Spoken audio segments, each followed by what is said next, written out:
Hello my garden friends, this is Jersey Shore Lisa from MyNJGarden.com, and I wanted to show you that I'm about to harvest yucca flowers. Yucca flowers and yucca fruit are edible parts of this plant. Yucca can also be used, it was used by Native Americans to make cords and nets and ropes from the long tough fibers that are in the leaves. But these flowers are what I'm after today. Now this is the first day this is blooming, so the flowers are very fresh and the petals are edible and really delicious. So I do have another yucca right here beside this one. I'm just gonna take these flowers off and collect them, and I'm gonna use them in a recipe in the kitchen along with, along with another ornamental that I have in the yard, prickly pear cactus. I'm dropping all kinds of flowers, are also edible.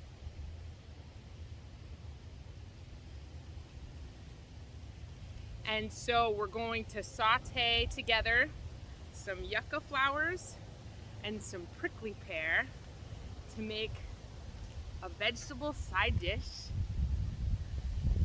from uncommon veggies that you can grow that are perennial. I have to climb in. That's the one thing about gardening with everything planted so closely together. They're kind of really hanging on tight. Some are just falling right off the plant, but some I really have to yank on to get them. And even if I pick all of the flowers that are open right now, there are still so many left on this plant. Now I ate one raw earlier today. They're edible raw too, and they're kind of crunchy. I would compare them to almost like a zoodle. If you've ever had zucchini noodles, you just take a peeler and peel a zucchini, and then you can saute the peels and serve it with sauce, or just as you would serve spaghetti. That's kind of the texture of it raw, is the same as a raw zucchini peel. But I'm looking forward to finding out what it'll be like when I saute these along with some prickly pear cactus, because if this has a very mild flavor, much like zucchini, and then the prickly pear cactus is supposed to taste kind of like citrusy green beans, I think they'll really complement each other and be delicious together. So let's go get some prickly pear. Hi everyone. These are my prickly pear cactus. Now I have quite a lot of them over here in this container, but there are also some along the ground. They're growing right in wood chips. I don't really have much soil added to this area, but I do have a new prickly pear that I'm going to add to this patch because these I got from a friend. These are native to New Jersey. It's New Jersey's only native cactus. I don't know that, I think that this is not native to New Jersey, but it is another kind of prickly pear. This was a blue prickly pear cactus, and I bought this paddle off of eBay. I added it to this pot of seed starting mix, and I just tucked the paddle right in there so it was standing up, and I kept it watered. I kept it in the greenhouse, and this new pad came up off the top of it. So I think that it's pretty happy, and I'm gonna move it into this patch here and let it do its thing. I needed to have it because it's a blue one, and I thought that it would look really beautiful, and I wonder what the flowers look like, if they're going to be any different than the yellow flowers that bloom on the native prickly pear. These flowers are interesting because they only bloom for one day, just like a daylily. So the entire prickly pear cactus is edible. So you can eat the flowers, you can eat the petals, you can eat the fruit of the prickly pear. But today we're going to eat the petals. Now, it doesn't look like there's a lot of spikes on this prickly pear, but there are. They are very fine needles that are like maybe the width of a hair, not even, because you can barely even see them. But if you end up touching them with your skin, it's very irritating, and I don't like weeding around them or anything like that. It's no fun at all. I do have these heavy duty gloves on, but even so, I'm not touching these paddles. But there's a trick to preparing them so that you don't get spikes in your hands when you're trying to make them in the kitchen.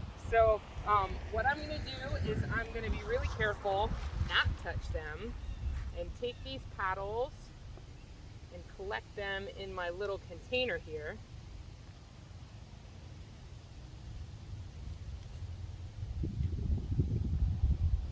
Dealing with prickly pear cactus is kind of like playing a game of Operation. You don't want to touch the edges with your hands. But this looks like a good way to get started, and we'll bring these to the kitchen and cook them up with our yucca flowers. Actually, before we do that, let's plant this prickly pear into this spot. I'm just going to dig a hole in the wood chips because plants will always do better if you plant them in soil instead of in wood chip mulch. So we want to move the mulch out of the way.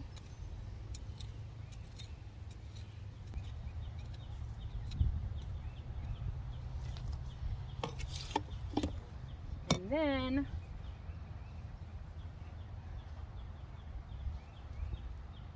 I'm going to carefully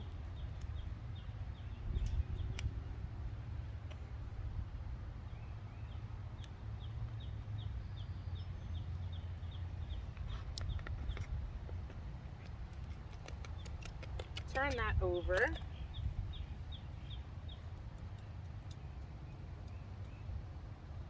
then I'll kind of lift that up and fill in the other side.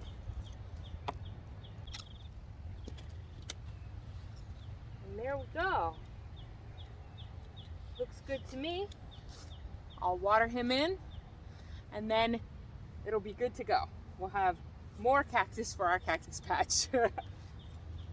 Now to the kitchen. Okay, here we are in the kitchen, and the first thing that we're gonna do with both the prickly pear paddles and the yucca flowers is we're gonna wash them really well. So I have a strainer here, and I'm turning on the cold water, and I'm just gonna use my strainer and kind of turn the paddles around in the strainer, being very careful not to actually touch the paddles with my skin. Again, I haven't done anything to remove any of those needles yet, so I still have to be really careful. Even though they don't look that dangerous, they are. It'll be no fun if I get those needles on my skin. And now we'll do the same thing with the blossoms. Give them a nice rinse first, and rinse them again.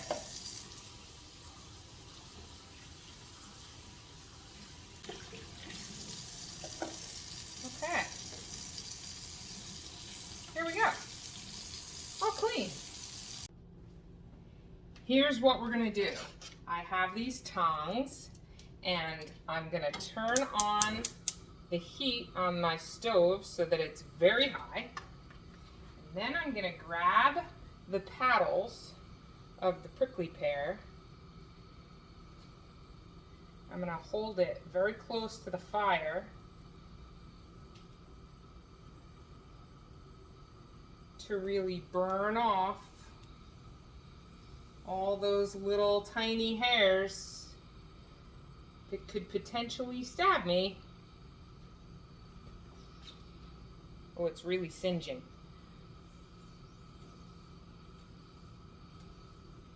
Okay, now I'm going to hold it by this end. Do the same thing.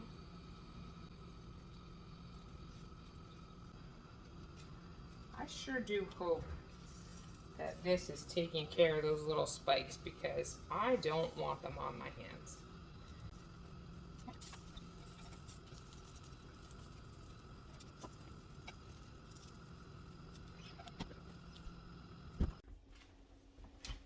we're done.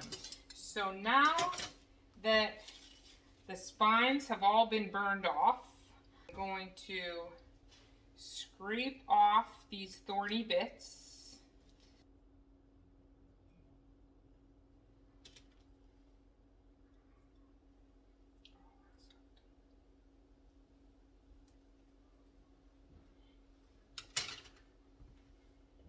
My garden friends, this was a total epic fail.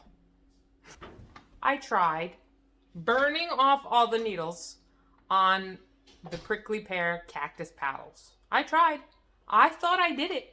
I held them over the fire for a long time. I touched one and my hands were covered in tiny little painful needles. My daughter came out and picked them all out with a tweezer for me because I couldn't even wash my hands because they were covered in these needles. So, total fail. Abort, abort. I'm not eating prickly pear cactus. I tried. It didn't work out. So this part of the dish, it's going in the garbage. These are going to become a sauté. I have a green onion and I have the yucca flowers, which won't hurt me. So that's what I'm gonna eat. First, I'm gonna cut up this green onion into tiny little circles. I think that's plenty.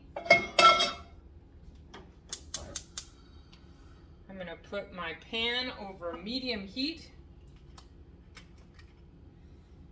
And I'm gonna put a little olive oil in the pan and add my green onions. Actually, we're gonna put that over low heat. Then we're gonna take some freshly washed blossoms and slice them up.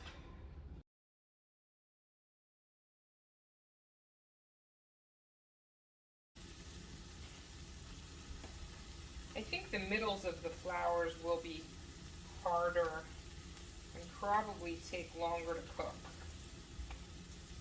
than the outsides and the petals. Now we'll just move it around in the pan, keep it moving so that everything cooks nice and evenly. We'll definitely want to add some salt and a little pepper. But because I've never tasted these cooked before, I definitely don't want to use any overwhelming spices. I considered adding some garlic, but that really could overwhelm the flavor of the yucca flowers. And I really want to be able to taste what those are like.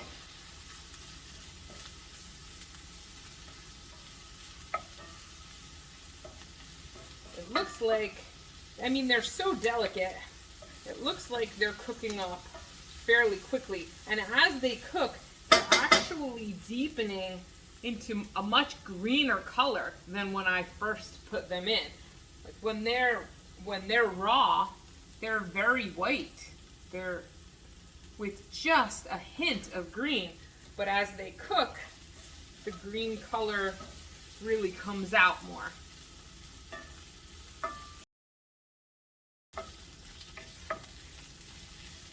Okay, I'm thinking that these are pretty much done. They look like they're probably tender now.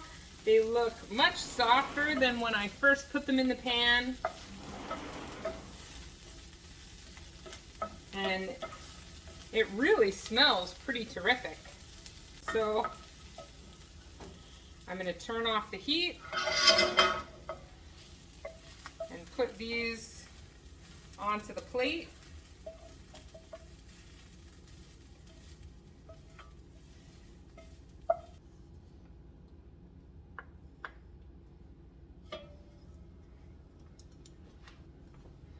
And here we go. Those are yucca flowers and a green onion sauteed in a little olive oil with salt and pepper.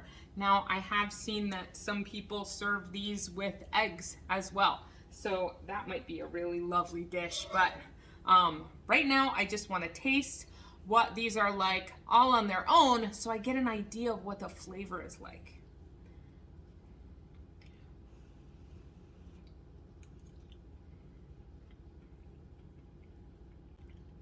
Wow, it's really nice. I think it does have like a little bit of a zucchini kind of a flavor, but it is soft and fresh, and it has kind of its own thing too. The texture is basically like any sauteed green, but there's still a little bit of resistance, a little bit of tooth to it, so that when you chew, there's a little bit of something there. It's not just mushy. These are really nice, and I think that they would go perfectly with a plate of eggs. It was an interesting experiment with the prickly pear. If you have any experience cooking prickly pear or preparing it to be cooked, and you can notice what I did wrong, please let me know, comment, and let me know how to prepare it the way you like it. How do you get the needles off of prickly pear? Please share them with me because I want to know, because I want to be able to eat these things. Thanks for coming along and watching with me. Happy gardening. Bye-bye.